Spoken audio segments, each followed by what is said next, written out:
Hello guys, welcome to my YouTube channel. My name is Harjeet Kaur. हम कर रहे हैं लूसेंट जीके के ऑब्जेक्टिव क्वेश्चंस, जिसमें हमारा ज्योग्राफी सब्जेक्ट चल रहा है और इसमें आज हम डिस्कस करेंगे इरिगेशन ऑफ इंडिया से रिलेटेड क्वेश्चंस। तो आज का पहला क्वेश्चन है, the main advantage of rain water harvesting is. Rain water harvesting का मेन एडवांटेज क्या है? इससे वाटर लॉस कम होता है। कैसे कम होता है? रेन वाटर हार्वेस्टिंग में क्या होता है कि जो बारिश का पानी होता है उसको हम स्टोर करके रखते हैं। जैसे घर है, घर की छत के ऊपर जो पानी गिर रहा है उसको हम स्टोर कर लेते हैं, पाइप्स के थ्रू किसी बड़े सारे टैंक में इकट्ठा कर लेते हैं। तो अब पानी को स्टोर कर रहे हैं तो उससे क्या होगा? वाटर लॉस ऑटोमेटिकली कम होगा।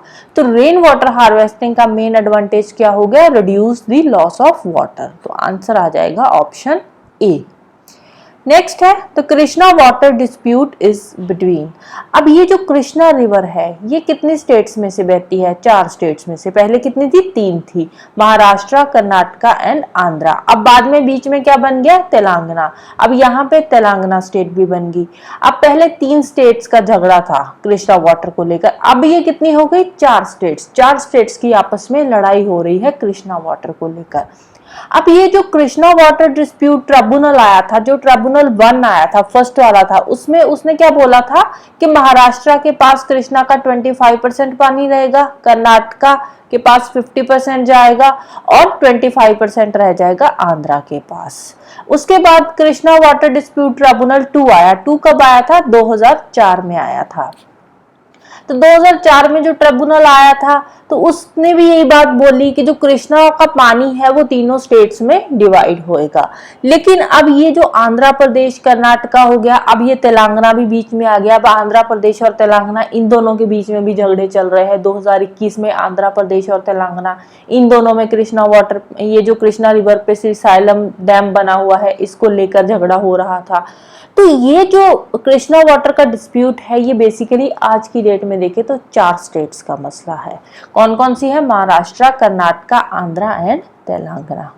तो इसमें हमारा आंसर क्या आ जाएगा? कर्नाटका एंड आंध्र प्रदेश। नेक्स्ट है, highest gravity dam in the world is. World नहीं आएगा यहाँ पे, इंडिया आएगा क्योंकि हम इंडिया की बात कर रहे हैं, राइट। तो हाईएस्ट ग्रेविटी डैम इंडिया का कौन सा है? तो वो है भाखड़ा नंगल डैम। ये जो भाखड़ा नंगल डैम है इसकी हाइट कितनी है? 226 मीटर इसकी हाइट है। अब ये जो ग्रेविटी डैम है, ग्रेविटी डैम क्या होता है? ग्रेविटी डैम का मतलब होता है कि जो डैम है वो पूरा का पूरा कंक्रीट से बना हुआ है और वो जितना भी पानी आता है, पानी की फोर्स होती है उसको वो रोक पा रहा है, तो उसको बोलते हैं ग्रेविटी डैम। तो जो भाखड़ा नंगल है वो क्या है? Highest gravity dam of India. जो वर्ल्ड का है वो आई थिंक स्विट्जरलैंड में है हाईएस्ट ग्रेविटी डैम, राइट। तो भाखड़ा नंगल डैम ये रहा इसकी लोकेशन। ये कहाँ पे पड़ता है? सतलुज रिवर पे, पंजाब में पड़ता है, राइट। नेक्स्ट चलते हैं, multipurpose river valley projects are the new temples of modern India. ये जो स्टेटमेंट है new temples of modern India, ये किसने बोली थी? ये बोली थी जवाहरलाल नेहरू जी ने। तो आंसर आ जाएगा ऑप्शन ए। नेक्स्ट है, with reference to the micro irrigation which of the following statements are correct. Micro irrigation क्या होता है? माइक्रो इरिगेशन का मतलब होता है कि कम से कम पानी से इरिगेशन करना, जैसे कि ड्रिप इरिगेशन हो गया। Drip irrigation is a type of micro irrigation. तो स्टेटमेंट्स क्या है? फर्स्ट है, fertiliser nutrient loss can be reduced. Micro irrigation से हम फर्टिलाइजर लॉस को या न्यूट्रिएंट लॉस को कम कर सकते हैं। बिल्कुल सही स्टेटमेंट है। अब देखो माइक्रो इरिगेशन में क्या, जैसे ड्रिप इरिगेशन है, ड्रिप इरिगेशन में क्या जाता है कि ड्रॉप बाय ड्रॉप जो पानी है वो प्लांट की रूट में जाता है। तो उससे क्या है, जो फर्टिलाइजर होंगे वो डायरेक्टली वहां पे प्लांट में अब्सॉर्ब हो जाएंगे। केनाल इरिगेशन अगर होगी तो बहुत सारा पानी ऐसे जा रहा है तो उसके साथ क्या होता है, जो फर्टिलाइजर्स न्यूट्रिएंट्स वगैरह होते हैं वो भी बह जाते हैं। तो ये इसका फायदा क्या है माइक्रो इरिगेशन का? इससे हम फर्टिलाइजर लॉस को कम कर सकते हैं। सेकेंड है, it is the only means of irrigation in dry land farming. ये रॉन्ग है, ओनली मीन नहीं आएगा। अब देखो वहां पे ड्रिप इरिगेशन भी हो सकती है, माइक्रो इरिगेशन भी, बट साथ ही साथ कैनाल इरिगेशन भी तो होती है ना, कैनाल्स वगैरह भी तो आजकल हमने बना दी है, तो इसलिए सेकेंड वाली स्टेटमेंट रॉन्ग हो जाती है। थर्ड क्या है, in some areas of farming receding of ground water table can be checked. अब देखो कुछ एरियाज ऐसे हैं जहाँ पे पानी कम होता जा रहा है, तो माइक्रो इरिगेशन से वो जो ग्राउंड वाटर टेबल कम हो रहा है उसको भी हम ठीक कर सकते हैं, क्योंकि इसमें कम पानी यूज होएगा। कम पानी यूज होएगा तो ग्राउंड वाटर को हम कम यूज करेंगे, ग्राउंड वाटर कम यूज होएगा तो ग्राउंड वाटर टेबल भी ऑटोमेटिकली ठीक होना शुरू हो जाएगा। तो थर्ड वाली स्टेटमेंट बिल्कुल सही है, तो 1 और 3 ओनली आ जाएगा आंसर ऑप्शन सी। नेक्स्ट है, Rana Pratap Sagar is located in. Rana Pratap Sagar कहाँ पे बना हुआ है?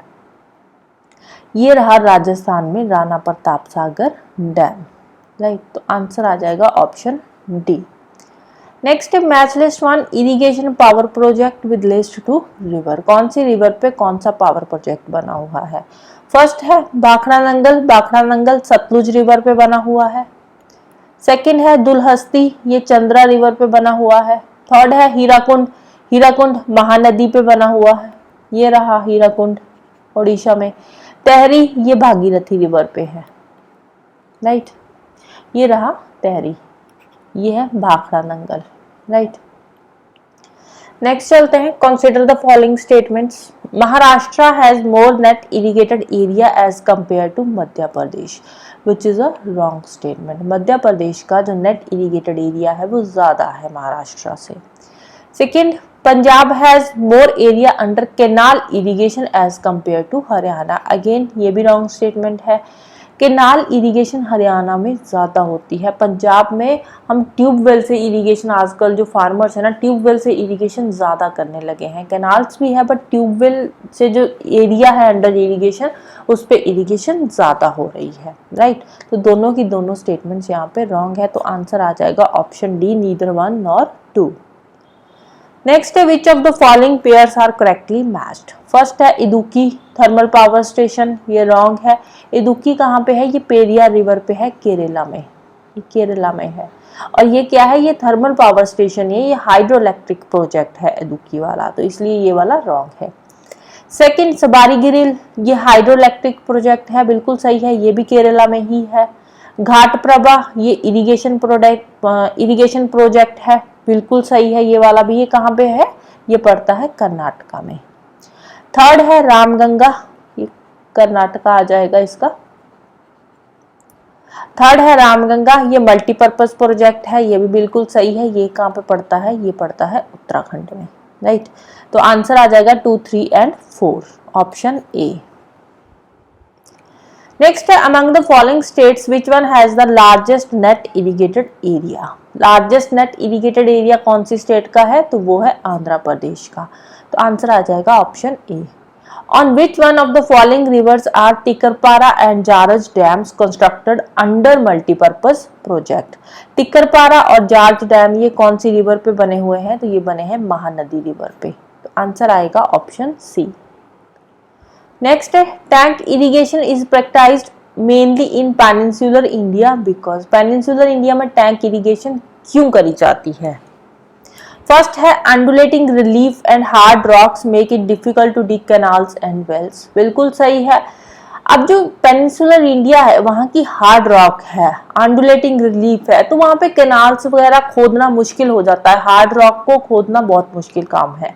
तो वहां पे कैनाल्स, कुएं खोदना या कोई भी ट्यूबवेल लगाना तो वो मुश्किल काम है, इसीलिए वहां पे टैंक इरिगेशन ज्यादा होती है। टैंक इरिगेशन में क्या होता है कि एक बड़ा सारा टैंक बना लिया जाता है, तो उसमें जो भी रेन का पानी है या फिर कोई कैनाल का पानी, रिवर बह रही है, कैनाल नहीं बोलेंगे, जो रिवर बह रही है उसका पानी वहां पे इकट्ठा कर दिया जाता है और उसके बाद इरिगेशन के लिए यूज किया जाता है, राइट। तो फर्स्ट वाली स्टेटमेंट बिल्कुल सही है। सेकेंड क्या है? रिवर्स आर रेनफेड, बिल्कुल सही है। अब पेनिनसुलर रिवर्स जो है वो सीजनल रिवर्स है, पर्टिकुलर सीजन में ही वो बहती है। जब रेनी सीजन होता है तो उनमें पानी होता है, रेनी सीजन नहीं होता तो उनमें पानी भी कम हो जाता है, तो इसके लिए भी टैंक इरिगेशन पेनिनसुलर इंडिया में ज्यादा होती है। थर्ड है, of compact nature of population and agricultural field, ये रॉन्ग है। अब पॉपुलेशन कंपैक्ट है तो उससे कोई लेना देना नहीं है टैंक इरिगेशन का, राइट। तो आंसर आ जाएगा 1 और 2 ओनली, ऑप्शन सी। नेक्स्ट है, मैच लिस्ट 1 विद लिस्ट 2। बालप्रभा, लिस्ट 1 में इरिगेशन प्रोजेक्ट दे रखे हैं, लिस्ट 2 में स्टेट दे रखी है। तो मालप्रभा इरिगेशन प्रोजेक्ट कहाँ पे है, कौन सी स्टेट में है, तो ये है कर्नाटका स्टेट में। लोअर भवानी ये तमिलनाडु स्टेट का है। सलांडी ये ओडिशा स्टेट का है। और वंशाधारा ये आंध्र प्रदेश का है। राइट, नेक्स्ट चलते हैं। Mulla Periyar dam is dispute issue between. अब देखो डैम्स को लेकर अक्सर का डिस्प्यूट होते ही रहते हैं।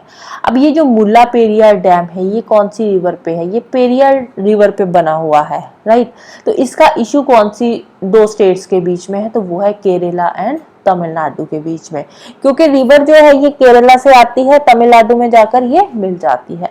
तो इससे क्या होता है, अब ये केरला ने क्या किया, इस पे डैम बना लिया। डैम बना लिया तो उसको लेकर तमिलनाडु वालों को झगड़ा शुरू हो गया कि आप रिवर के पानी को रोक रहे हो। राइट, तो कौन सी दो स्टेट्स होगी, केरला एंड तमिलनाडु। नेक्स्ट चलते हैं। In India net sown area increased by about 19% from year 1951 to 1999 2000।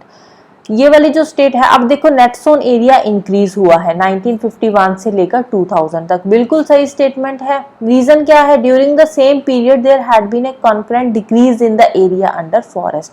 ये वाली स्टेटमेंट रॉन्ग है, जो एरिया अंडर फॉरेस्ट है वो डिक्रीज नहीं हुआ है। राइट, तो A is true but R is false, answer आएगा ऑप्शन सी। नेक्स्ट है Hirakud project is in. Hirakud project कौन सी स्टेट में है, तो ये है ओडिशा में, तो आंसर आ जाएगा ऑप्शन सी, ये रहा हीराकुंड डैम। नेक्स्ट है tubewell irrigation is predominant in India in. Tubewell irrigation कौन सी स्टेट में सबसे ज्यादा होती है, तो ये है उत्तर प्रदेश में। Next, on which river is the Nagarjuna Sagar dam project located.